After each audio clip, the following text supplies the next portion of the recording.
13장 31절로 35절 끝절까지를 다 찾으셔서 같이 합독하십니다. 누가복음 13장 31절로부터 35절까지입니다.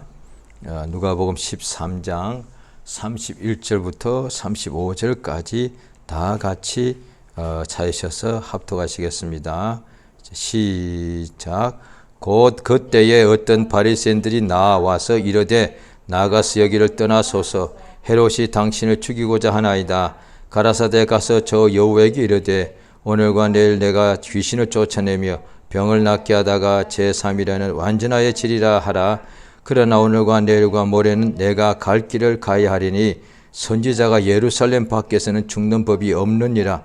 예루살렘아 예루살렘아 선지자들을 죽이고 내게 파송된 자들을 돌로 치는 자여, 암탉이 제 새끼를 날개아리에 모음같이 내가 너희의 자녀를 모으려 한 일이 몇 번이냐. 그러나 너희가 원치 아니하였도다. 보라, 너희 집이 황폐하여 버림받을 때리라. 내가 너희에게 이르노니 너희가 주의 이름으로 오시는 일을 찬송하리로다 할 때까지는 나를 보지 못하리라 하시니라. 아멘.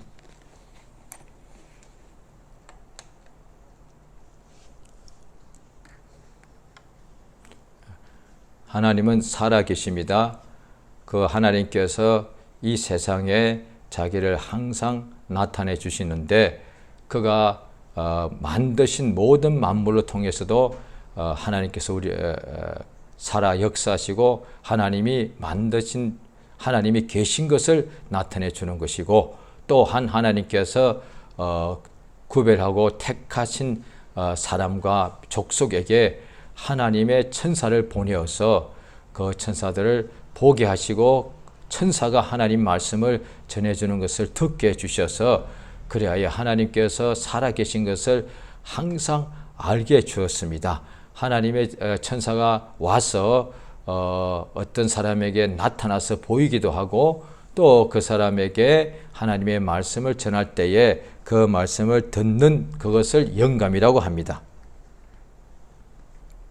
천사가 전해주는 말씀뿐 아니라 선지자가 전해주는 말씀, 하나님의 아들이 오셔서 하시는 말씀, 하나님의 말씀, 눈에 보이시는 하나님의 영이신지라 눈에 볼 수가 없는데 그가 보내신 하나님의 종들을 통하여 하나님의 말씀을 주실 때에 그 말씀을 듣고 깨닫는 것을 영감이라고 합니다. 하나님께서 이 세상에 영감을 가진 사람들을 통하여 그가 하시는 일을 나타내 주시고, 또 그것을 들은 사람들에게 기록하라 하셔서 오늘날 우리가 알고 있는 구약과 신약의 성경책이 있습니다. 그래서 이것을 우리가 성경책을 보게 되면은 하나님에게서 하시는 일을 직접 보고 들은 사람들이 기록한 것이기 때문에 이 성경을 기도하고 성경을 기록한 사람들의 영감이 있는 사람들이었으니까, 이 기록된 성경을 읽을 때도 기록한 사람들의 영감만큼의 영감이 있다면은 성경 말씀이 그대로 이루어지는 역사가 있겠습니다. 영감이 성경 읽을 때, 특별히 또 우리가 세상에서도 하나님을 모르는 사람들이 영감이라는 단어를 사용하죠, 종종. 그런데 그 영감이라는 것은 거의 다가 당장에 뭔가 떠오르지 않는데 자기가 평상시에 없던 뭔가가 갑자기 생각난다든지, 그래서 시를 쓰는 사람, 소설을 쓰는 사람, 그 다음에 작곡하는 사람, 그림을 그리는 사람, 그런 사람들이 주로 영감이라는 단어를 씁니다. 그래서 어떤 것이 자기가 평상시에 뭔가 좀 더 좋은 시를 쓰고 싶고 뭔가 좋은 음악을 작곡하고 싶은데도 고민해도 안 나오더란 거예요. 그런데 어느 순간 뭔가 반짝하면서 뭔가 떠오르는 그것을 영감이라고 주로 말을 한다는 거예요. 예, 세상의 음악을 말하고 그 다음에 그림을 그리는데도 영감이라고 말한다는 거죠. 보통 때 없는 거니까. 그런데 하나님의 말씀을 들을 때 어떻게 영감이 없이 그것을 알 수 있겠습니까? 또한 세상에서 말하는 그런 영감 가지고 어떤 사람이 곡을 작곡했다 합시다. 또 시를 썼다 합시다. 그 다음에 또 그림을 그렸다 합시다. 그걸 보고 듣고 읽는 사람들이 이해를 못하지 않습니까? 이게 무슨 뜻일까? 그래서 그걸 설명해 주는 일이 또 있어야 되겠죠. 세상에 없어질 시나 음악이나 그림을 봐도 뭔가 자기들 나름대로 영감이 있어야 이해가 된다라고 말하지 않습니까? 하나님의 말씀을 들을 때에 어떻게 영감이 없이 그것을 알아듣는다고 생각하는지, 물론 그렇게 생각하는 것이지요. 사람마다 각각 자기의 생각할 수 있는 자유가 있지 않습니까? 그래서 자기가 영감이 없는데도 성경을 읽을 때 자기가 안다고 생각하고 이해된다고 생각하고 또 설교를 들을 때도 자기는 다 듣고 안다고 생각하는 것이지요. 그렇지 않죠? 영감이 있어야 돼요. 영감이 만약에 없이도 된다면 하나님께서 굳이 천사를 보내실 필요가 없고 특별히 오늘 우리 시대에 성령께서 감동할 필요가 없습니다. 다 알아듣는데 무슨 성령께서, 성경에 보면은 하나님이 자기를 사랑하는 자들을 위하여 예비하신 모든 것은 고린도전서 2장에 있지요. 눈으로 보는데도 보지를 못하고 귀로도 듣는데도 듣지를 못하고 마음이 있어가지고 그걸 듣고 있는데도 깨닫지 못한다고 되어 있다. 하나님께서 자기를 믿고 사랑하는 자들을 위해서 모든 것을 예비하셨는데 그 예비하신 것이 모든 것을 예비하셨는데 그래서 꼭 하나님의 말씀, 당연히 첫째는 하나님의 말씀이 되겠죠. 그 외에도 모든 것이니까 꿈도 환상도 그 다음에 여러 가지 살아가는 환경도 볼 때에 깨닫지 못합니다. 그래서 사람의 눈으로 볼 때에 환경이 자기 상황이 좀 안 좋아지거나 나빠지면은 깨닫는 것이 아니라 깨닫지 못하기 때문에 불평을 하고 걱정을 하고 낙심을 하지 않습니까? 그것이 심해지면 거의 원망을 하려고 합니다. 하나님 믿어도 교회 다녀도 무슨 소용이 있는가? 내가 그동안에 열심히 주일 봉사했는데 왜 이렇게 하십니까? 라고 말하는 경우가 그 비슷한 경우가 시편에도 여러 군데 나옵니다. 그렇게 말한다는 자체가 영감이 없다는 것을 인정하는 거죠. 왜냐하니 하나님께서는 실수하지 아니하시고 또 하나님께서는 모든 것을 알고 계시고 또 하나님께서는 우리에게 좋은 것을 주시니까.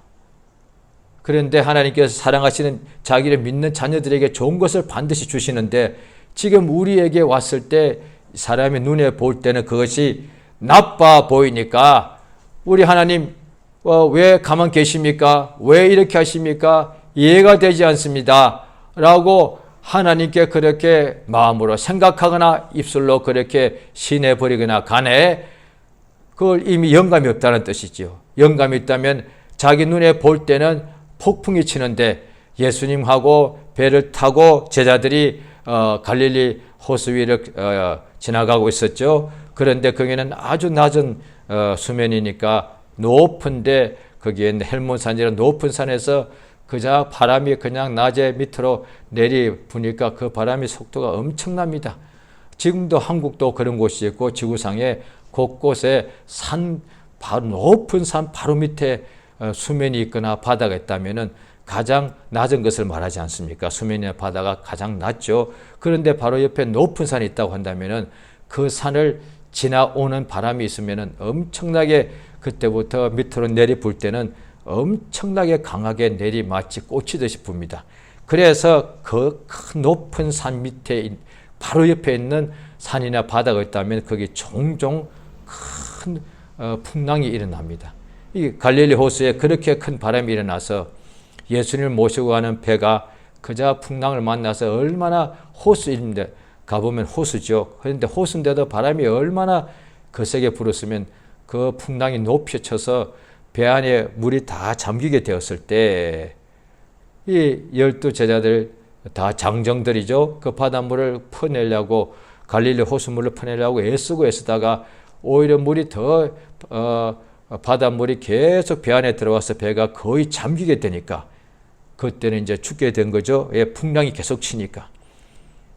고무를 베고 주무시고 계신 예수님을 깨워서 주여 우리가 죽게 된 것을 돌아보지 아니하십니까? 모르십니까? 아니라 돌아보지 않느냐고 했습니다. 오늘날에도 그들 이미 믿는 자 12사도다 이 말이에요. 오늘날 우리도 비슷한다고 할 수 있습니다. 우리가 지금 어둡고 괴롭고 힘들 때 주 예수여 지금 내가 죽게 된 것을 돌아보지 아니하십니까? 도와주지 아니하십니까? 이럴 때가 있단 말이에요. 그렇게 말하는 자체가 영감이 없다는 것을 말하죠. 하나님께서 모르실 리가 없는데 하나님께서 허락하신 까닭은 이렇게 이 큰 환난과 고난이 올 때에 불평하고 낙심하라고 허락하신 것이 아니라 지금까지 주신 믿음을 가지고 살아왔는데 이제 주님 보실 때에 이제 때가 오래므로 장성한 자가 되어야 마땅하기 때문에 선생이 되어야 마땅하기 때문에 하나님께서 그동안 충성하였는데 왜 이렇게 큰 환난이 오냐 이 말이죠. 그 말은 하나님 보시기에 지금 그 사람의 믿음은 그 큰 환난을 이제 능히 이길 수 있는 믿음을 가지고 있다라고 인정하는 것이다. 그거다 이 말이에요.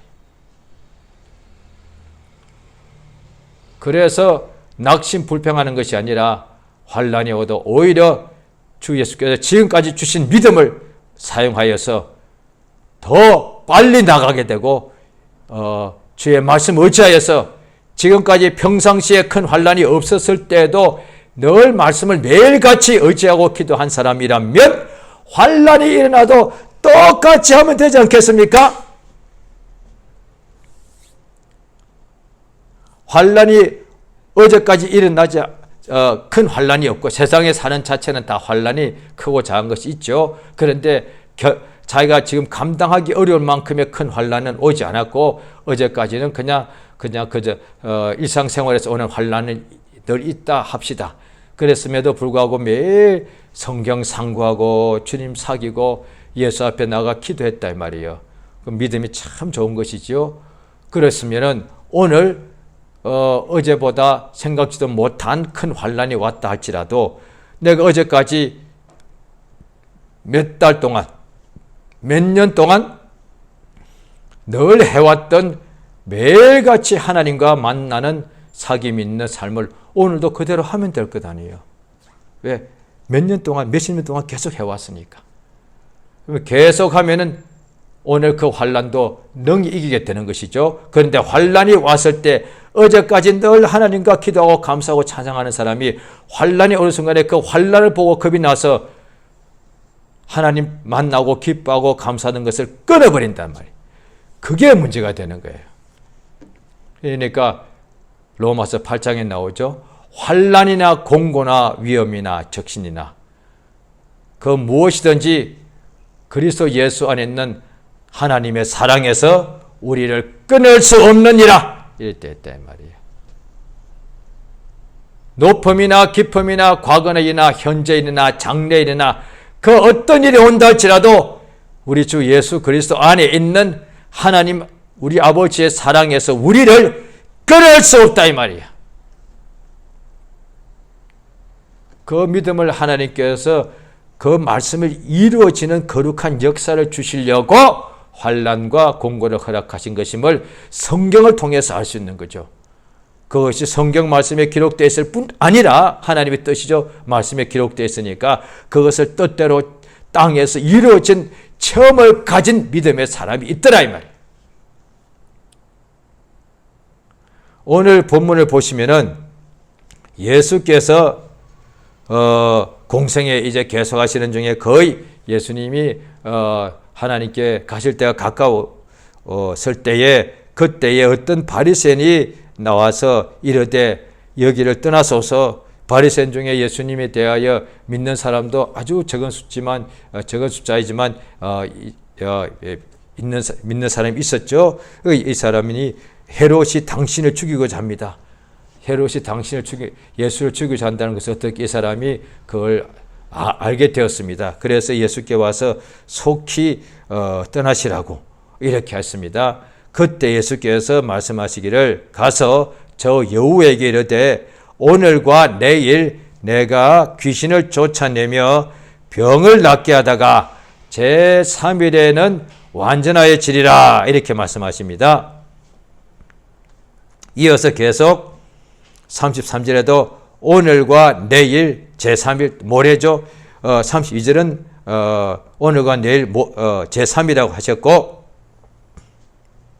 33절에는 오늘과 내일 모레라고 하셨습니다. 내가 갈 길을 간다는 거예요. 오늘과 내일 모레는 헤롯이 나를 죽이고 한다든지 간에 상관없이 내가 갈 길을 나는 간다는 거예요. 가야 하는데 선지자가 예루살렘 밖에서는 죽는 법이 없다. 그러니까 예수님도 예루살렘에서 죽으셨습니다. 그러니까 예루살렘 성내에서 사형 판결을 받으시고 그 다음에 바로 성 밖에 있는 갈보리란 데서 이렇게 예수님이 죽으셨다 이 말이죠. 그러니까 결국 거기가 다 예루살렘 지역입니다. 예수님 오기 전부터 죽으시기 전부터 예수님의 앞선 선지자. 그러니까 선지자라는 것은 미리 앞선 사람들이란 뜻인데 하나님이 하시는 당대에 하실 일에 대해서 선지자에게 미리 알려주셔서 이스라엘 백성들은 선지자를 통해서 미리 하나님이 알려주신 것 듣고서 예비하게 깨닫게 돌이키게 하였고 그런데 이 선지자들이 자기 세대의 사람들 앞에서도 선지자라 먼저 하나님 보게 하셨고 그래 그들에게 먼저 본 그것을 알려주고 가르쳐주고 이끌어줬다는 것이죠. 뿐 아니라 이 선지자들은 자기 당대뿐 아니라 자기의 후대에 오실 그 예수님에 대하여 미리 하나님께서 알리도록 하신 자다 이 말이죠. 그래서 예수 성경에 보면 율법과 선지자가 말한 글을 우리가 보았다. 또 예수께서도 율법과 선지자와 시편에 예수님께 대하여 기록된 것을 가르쳐 주셨다. 이래 되었습니다. 그러니까 선지자들은 결국은 예수님이 오실 것에 대하여 미리 보고서 오실 그리스도에 대하여 이렇게 전해준 사람들입니다. 죄송합니다.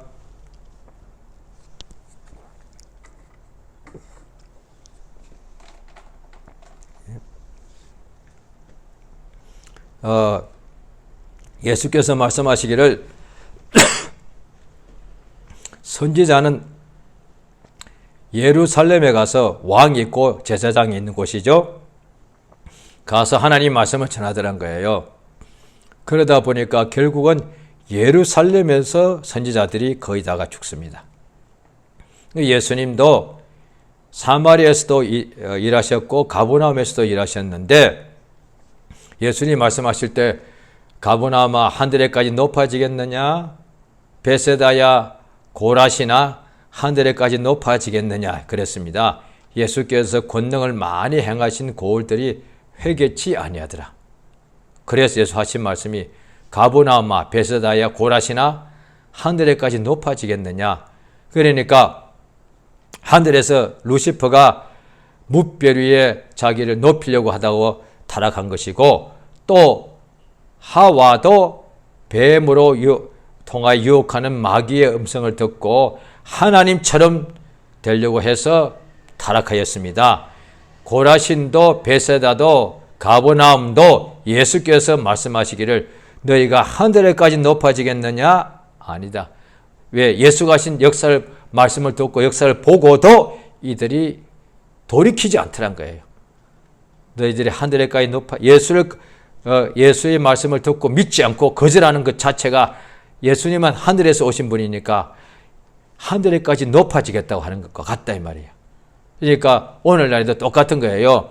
예수님이 우리 죄인들을 위하여 대성물로 자기의 목숨을 십자가에서 피 흘려 죽음에 죽으시고 그리하여 누구든지 모든 죄를 예수의 피로서 갚아주시고 이제 예수를 구주로 믿기만 하면은 하나님의 자녀가 될 수 있는 복을 주셨는데 이 복음을 주셨는데 이 복음을 듣지 않는 사람은 어쩔 수 없지만 듣고도 또 대부분의 사람, 특히 한국 같은 경우에는 이미 기독교가 들어온 지가 100년이 훨씬 넘었고 그동안에 불과 몇십 년 전에도 한국에 엄청난 기독교의 부흥이 있었기 때문에 대부분의 사람들은 다 이 예수의 복음을 들었다 이 말이에요. 그런데 예수의 복음을 듣고 이적과 기사를 보고도 믿지 않는 까닭은 그 하늘에까지 높아지는 거예요. 그 마음이 높아서 그렇다는 것을 알 수가 있습니다. 똑같이 오늘 본문에 보면은 예수께서 오늘과 내일과 모레는 내 갈 길을 가야 하리라. 그리고 예루살렘에서 예수님이 죽으신다는 것을 미리 벌써부터 말씀하셨습니다. 예루살렘에 올라가서 그 다음에 장로들하고 대제사장들에게 예수께서 죽임을 당하신다라고 미리 알려주셨습니다. 그러니까 선지자가 예루살렘 밖에서는 죽는 법이 없다. 예수님의 직분이 메시아 그리스도이신데 그 그리스도의 직분은 삼중직 세 가지입니다. 구약에 있는 세 가지 중요한 하나님의 유대인들을 대표한 중요한 직분 세 가지를 하나로 모은 것이 그리스도인데, 다시 말하면 그리스도의 직분은 세 가지인데 왕, 그 다음에 제사장, 특히 히브리서에 보면 대제사장이라고 되어 있죠. 그 다음에 선지자. 그러니까 그리스도의 직분 자체가 이미 선지자의 직분이 그 속에 들어가 있습니다. 그 예수님 자신도 포함되는 것이죠. 선지자가 예루살렘 밖에서 죽는 법이 없다. 34절에 그때 말씀하시기를 예루살렘아 예루살렘아, 예수께서 모든 고을을 이렇게 부르지 않으셨습니다. 이를테면은 베드로야 이래 부르셨고, 그 다음에 빌립들어 불러주시고, 예수님이 부르신 사람 이름 부르주시고, 나사로야 이름 나오라 하셨고, 그 다음에 삭개오야 속히 내려오라, 이렇게 그 개인의 이름을 부르신 적이 있습니다. 그런데 그 도시를 부르신 경우는 가버나움, 베세다 이런 경우인데, 여기서는 예루살렘아 예루살렘아, 선지자들을 죽이고 내게 파송되는 자를 돌로 치는 자여. 자, 시편에도 구약에 나옵니다. 예루살렘에 대하여 구약 성경에 너무 많이 나옵니다. 그래서 예루살렘은 또 예수께서 너희는 도무지 맹세하지 말라 하시면서 예루살렘으로도 하지 말라, 예수께서 말씀하실 때 이유를 말씀하십니다. 큰 임금의 성이다. 당연히 큰 임금은 하나님이죠. 그래서 하늘에 있는 성을, 하늘에 천국에 하늘이 있고 땅이 있고 바다가 있고 길이 있고 천국에 또 도시가 있는데 성이 있는데 그 도시의 이름이 새 예루살렘이요. 그 다음에 그 예루살렘에 성이 있더란 거예요. 그 성 안에 하나님의 보좌가 있더란 거예요. 성경의 요한계시록에 글이 나와 있습니다. 그러니까 새 예루살렘이 하늘에 있더란 거예요. 그것에 대하여 모형으로서, 비유로서 이 땅에 하나님께서 모리아산 시온산에다 거기다가 예루살렘을 이름을 주시고 거기다가 하나님의 성전을 짓게 하셨습니다. 그래서 성경에 보면, 구약 특별히 보면 율법이 시온에서 나오고 하나님의 말씀이 예루살렘에서 나온다 이렇게 되어 있습니다. 또 예루살렘을 사랑하는 자는 형통할 것이다. 구약이 그런 거예요. 그러니까 성전 중심인데 구약은 다시 예루살렘에 있는 성전 중심이죠. 그래서 사마리아 여자가 우리 조상들은 예배할 곳이 여기라 그러고 유대인들은 예루살렘이 예배할 곳이라 하더이다. 이렇게 예수께 여쭤보니까 예수께서 여자여 내 말을 들으라. 예루살렘에서도 말고 여기 이스라엘에서도 말고 오직 예배할 때가 이르리니 곧 이때라, 이렇게 말씀하셨다 이 말이에요. 그러니까 예루살렘은 우리 하나님께서 구약 때 보면 항상 부르셨습니다. 그러니까 예루살렘에서 찬송 받기까지 하나님으로 쉬지 못하시게 하라. 예루살렘의 성벽이 항상 내 앞에 있다. 하나님이 이렇게 하셨다니까요. 그런데 그 전에 예수 오시기 전에 몇백 년 전에 한 번 예루살렘이 하나님 앞에서 하도 유대가 범죄하는지라 하나님 앞에서 이렇게 이방에 끌려가서 40년, 70년 만에 다시 예루살렘으로 돌아와서 성전을 다시 짓고 그렇게 한 적이 있습니다. 그때는 40년 또 동안에 예루살렘이 완전히 이렇게 성전이 완전 무너진 적이 있죠. 그 후에 다시 회복되었습니다. 그런데 그래서 항상 예루살렘은 시온산이고 예루살렘에는 성전이 있고 하나님의 관심이 예루살렘이 있고 예루살렘이 향하여 복을 빌는 자는 형통하게 되고 예루살렘을 사랑하는 자는 형통하게 되고 예루살렘은 하나님의 성이고 예루살렘은 하나님의 말씀이 선포되는 곳이다 이 말이에요. 그런데 딱 40년 동안 예루살렘이 황무지 된 적 한 번 있는데 자 예수께서 말씀하십니다. 예루살렘아 예루살렘아 그 예루살렘이 지금까지는 어떤 곳이었느냐? 하나님의 사랑하는 도성 시온산 하나님의 말씀이 나오는 곳이다 이 말이에요. 그런데 예수께서 말씀하십니다. 예루살렘 어떤 곳이냐? 선지자를 죽이는 자.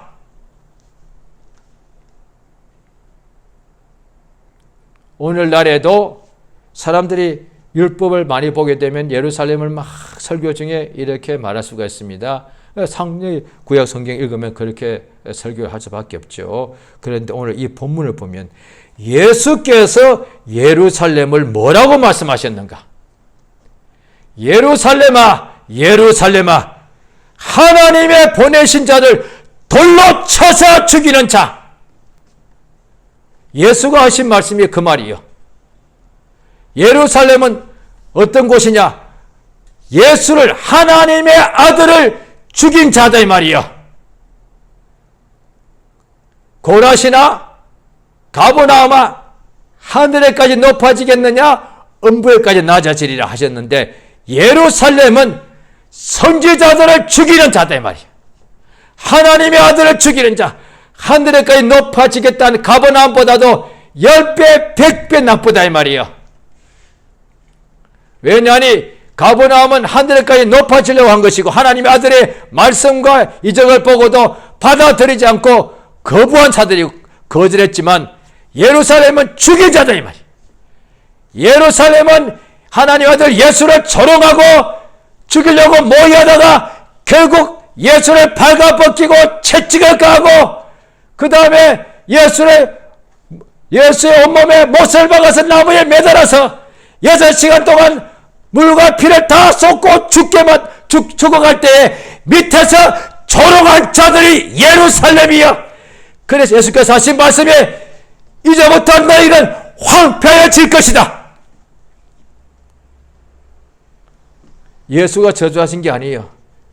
생명의 주 예수, 구주 예수를 거절하고 죽였으니 구주 예수를 버렸으니 이제 너희가 버림받아서 예수를 주 예수 이름으로 오시는 이여 찬송하리로다. 예수를 찬송합니다 할 때까지는 너희가 버림받을 것이다. 그 말씀이 이루어져서 거의 1900년, 2000년 가까이 황폐됐었습니다. 지금부터 한 70년 전에 이스라엘이 회복됐는데 아직도 완전히 회복된 게 아니죠. 그래서 지금 보면은 유대인들 중에 메시아닉 주라고 있습니다.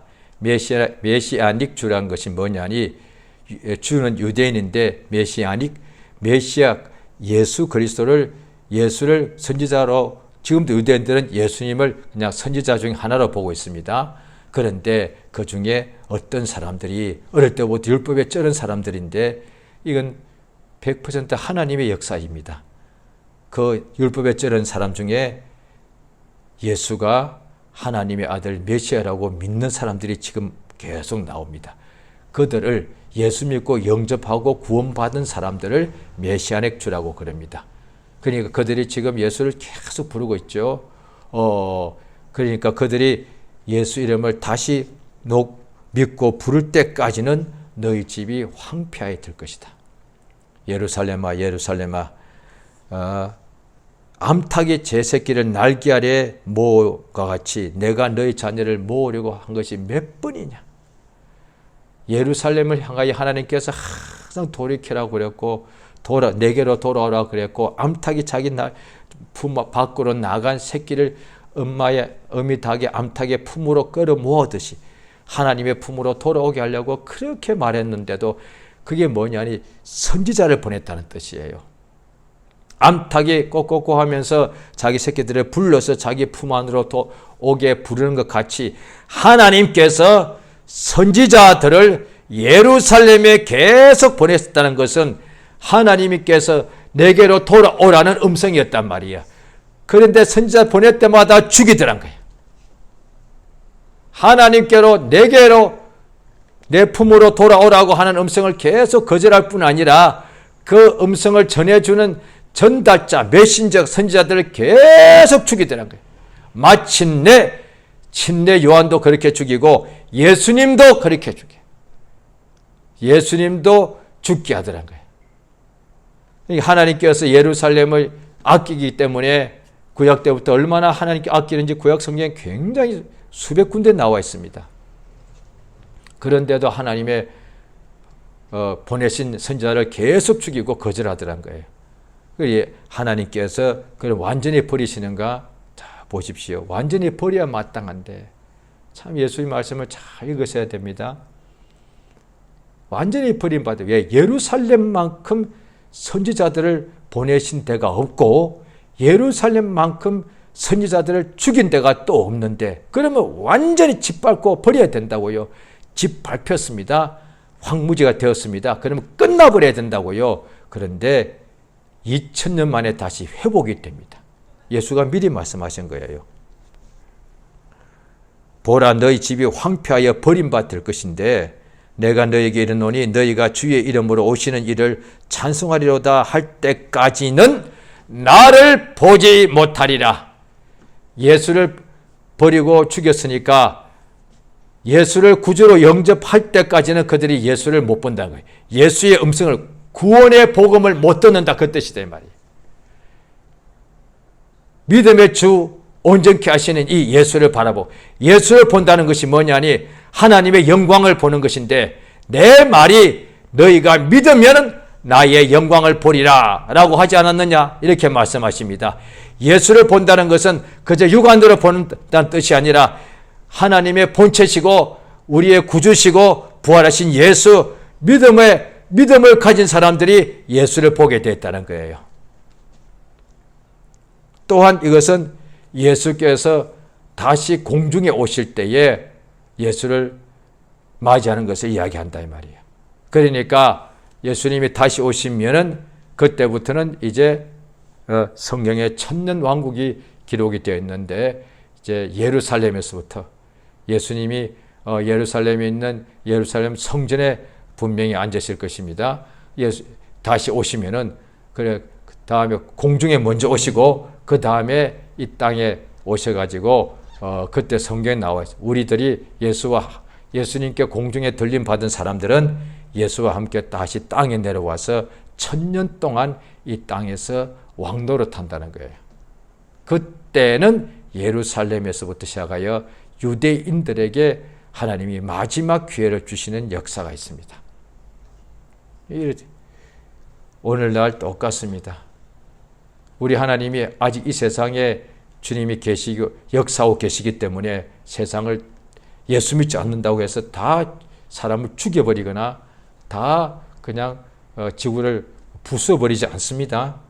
그런데 예수를 버린 사람, 예수를 죽인 사람들은 절로 황무지가 돼. 왜냐하니 이 세상에 도적이 오는데 마귀죠, 악의 영들이 있습니다. 죽이고 멸망시키는 자들인데, 그러니까 우리 주 예수를 믿는 것은 이 세상에서 생명을 얻는 것이고 사망에서 생명을 옮기는 것이고 예수 이름을 부르면은 어떤 어려움과 어떤 질병과 고통에서도 누구든지 예수 이름을 부르면 구원을 받습니다. 그런데 그 예수를 버려버렸으니 세상에 살 때에 항상 어려움과 괴로움이 오는데 예수 이름을 버려버렸으니 예수 이름을 부를 일이 없죠. 예수를 안 부르니까 구원의 역사가 없는 거예요. 여전히 힘들고 괴롭고 어둠과 슬픔과 죽음과 고통과 가난과 이것들밖에 없는 거예요. 황폐되어 버려요. 예수님의 역사가 지금까지 2000년 가까이 되었는데 지나간 기독교 역사를 봐도 똑같습니다. 이방인들도 예수 이름을 부를 때는 엄청나게 흥황하다가 그 예수의 말씀을 버리고 예수 이름을 더 이상 부르지 않으면 그 지역에 다 교회라 할지라도 다 황폐되어 버립니다. 그러나 다시 예수 이름을 부르게 되면 주의 영광을 보게 됩니다. 할렐루야. 예수 이름을 멀리하고 시험 들었다 할지라도 다시 예수 이름을 부르게 되면, 이때 예수를 멀리한다는 것은 예수를 부인했다는 뜻 아닙니다. 거듭나고 난 후에 부인하면 다시 회개할 기회를 얻지 못하는데, 예수를 믿고 거듭났으나 부인하지는 않았고, 그런데 낙심하거나 좌절하거나 이렇게 시험 들 수도 있습니다. 각각 여러 가지 환난 속에 힘들 때에, 그런데 오직 주를 멀리 떠날 수가 있습니다. 이제라도 예수를 다시 부르게 되면, 예수를 버리고 예수를 멀리 가니까 그냥 황폐가, 당연히 예수를 열심히 믿다 보고 어떤 때는 열심히 교회 나가다 보니까 때때로 힘들고 귀찮고 괴롭힘을 같이 여겨질 때가 있습니다. 그래서 때때로 교회를 멀리 떠나거나 예배를 안 가거나 이러면은 당장에는 뭔가 육체가 편안하게 생각될 수가 있습니다. 그런데 얼마 되지 않아서 심령이 완전히 황무지가 되어버립니다. 기쁨이란 게 하나도 없고 감사도 없고 그저 불평과 불만과 원망과 저주와 살인과 미움과 시기와 질투와 악독과 심령은 그렇고, 육체는 육체대로 피곤할 뿐 아니라 무엇보다도 예수를 멀리 떨어지면 어떻게 문제가 발생하느냐, 심령입니다. 심령에 그저 악과 모든 악독과 더러움과 미움과 시기 질투와 그 다음에 분쟁과 싸움과 이것이 끈이 없습니다. 안팎으로 그저 괴로움이 말로 표현할 수가 없습니다. 이제라도 주 예수를 부르면 됩니다. 완전히 황무지가 될 텐데, 예수를 떠나면 완전히 황무지가 되어버립니다. 그런데 다시 예수를 부르면은, 예수 이름을 높이고 찬송하면은 예수를 보게 됩니다. 우리 주님이 그렇게 역사하고 계십니다. 그래서 신약에는 부흥이라는 단어가 있습니다. 예수를 이름을 부르면 황무지가, 예수를 떠나서 황무지가 되었으나 다시 예수를 부르면 예수를 보게 되어 있습니다. 할렐루야. 이 시간 기도하십니다. 기도하실 때에 우리 주 예수를 온전히 보는 자, 세상에 있을 때 예수의 영광을 많이 보았는데 마치 예루살렘같이 예수를 멀리할 수도 있고 예수의 말씀을 멀리할 수도 있고 자기를 높일 수가 있고 세상을 유혹을 쫓아갈 수도 있고 그래야 범죄하여 낙심하고 시험될 수도 있습니다.